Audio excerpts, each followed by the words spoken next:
Thank you, thank you, thank you, thank you. Thank you.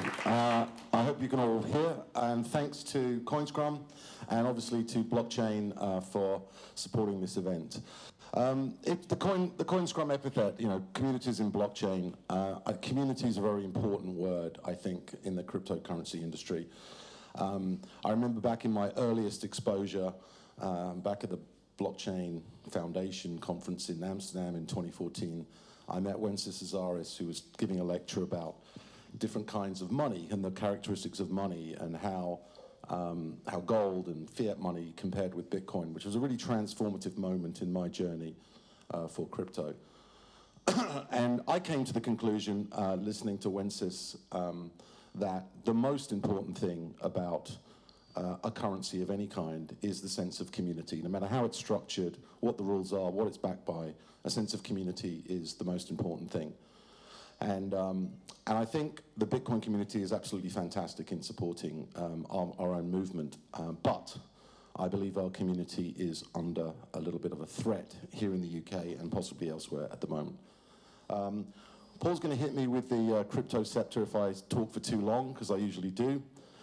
Just briefly about CoinShares before we get into that other subject. We are essentially a digital investment bank. We have around $750 million under management. We have 27,000 clients in multiple countries around the world. We are best known for our exchange-traded notes in Bitcoin, Ether, Litecoin, XRP. But we also run a token fund. We run a venture fund. We have an indexation business. We work very closely with Imperial College. And we have a hard asset token platform, which everyone's going to hear a lot more about in the coming days and weeks. Structurally, we're 45 souls based here in London, in Jersey, in the Channel Islands, in New York City, and in Stockholm, Sweden. Now, the Financial Conduct Authority here in the UK thinks you all are too stupid to own Bitcoin.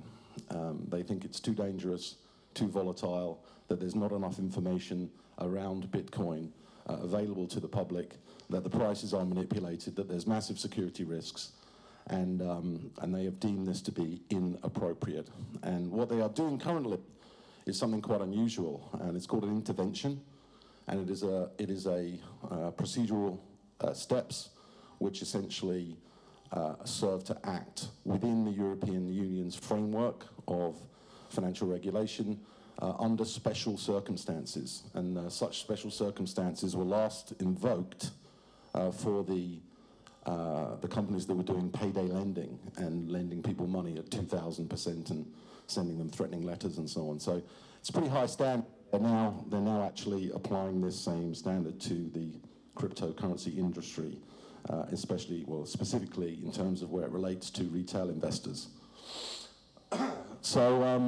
So what they're going after at the moment, I believe, is a sort of a three-step attack. And the first level of attack is on anything that is a investment product linked to cryptocurrency. So that would include CFDs, companies like eToro, futures contracts such as Backed and Chicago Mercantile Exchange, and obviously exchange-traded notes that were issued by people like ourselves and Vontobel and a couple of other companies. The second thing I think they're going to go after, which is much more relevant to this community here and even to blockchain.com, is the sort of custodied wallets, non-custodial wallets, and exchanges. Because while those particular aspects of the business do not currently fall within the regulatory perimeter, there is some impending legislation called the Fifth Anti-Money Laundering Directive, which I fear the FCA are going to modulate and weaponize against the use of wallets and exchanges, possibly to the extent where they impose the so-called travel rule.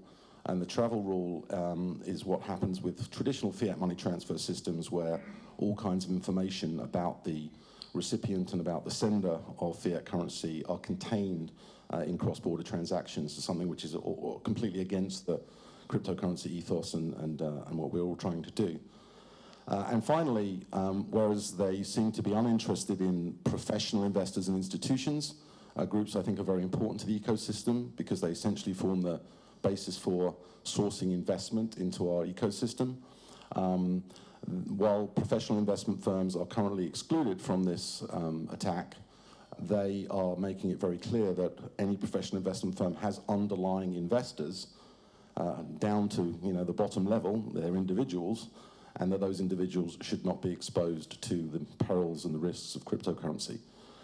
So, so this, I think, is something the community needs to react against, and we've been doing it very, very actively. You'll see us on Twitter.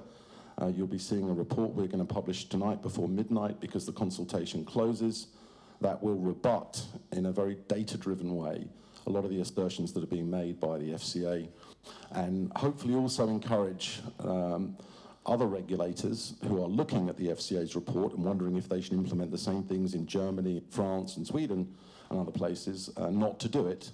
Or we're going to try and divert that episode as well. So what I'm asking everyone to do, and I think this is obviously good for us, but it's also, I think, good for the community as a whole. If you go to coinshares.co.uk, you'll see a button on our website. You have until midnight tonight. You can click a button that says join the fight, and you can join the fight. And we have a prescriptive letter, if you don't want to write your own one, that you can just put your name on as an individual. You can put it on as an organization. It lays out our reasoning for allowing the crypto community to continue in a responsible but unfettered fashion in the way we have done for many years to date.